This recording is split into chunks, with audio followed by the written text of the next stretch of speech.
కొంతమంది మనుషులు మనమేందో తెలియక మనల్ని ప్రేమిస్తారట. కొంతమంది మనుషులు మనమేందో తెలియక మనల్ని ద్వేషిస్తారట.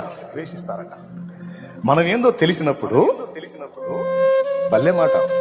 కొంతమంది మనమేందో తెలియక ప్రేమిస్తారట. మనమేందో తెలిస్తే ప్రేమించరు. కొంతమంది మనమేందో తెలియక ద్వేషిస్తారట.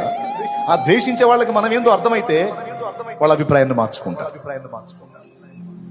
కానీ యేసయ్యకు మనమేందో పూర్తిగా తెలిసి కూడా మనల్ని ప్రేమించాడు. మనం ఎంత బలహీనులమో, మనం ఎంత చంచల మనస్సు గలవారమో, అస్థిరలమో ఎరిగి ఉండి కూడా ఆయన మన కోసం ప్రాణం పెట్టడానికి ఇష్టపడ్డాడు. భలే అనిపించింది నాకు ఆ మాట. తెలియక కొంతమంది ప్రేమిస్తారు, కానీ మన బలహీనమని తెలిసి కూడా యేసు మనల్ని ప్రేమించాడు. ఇంత ప్రేమించే దేవుడు నీకు తోడై ఉంటే నిన్ను వదిలిపెడతాడా? పిచ్చిదా?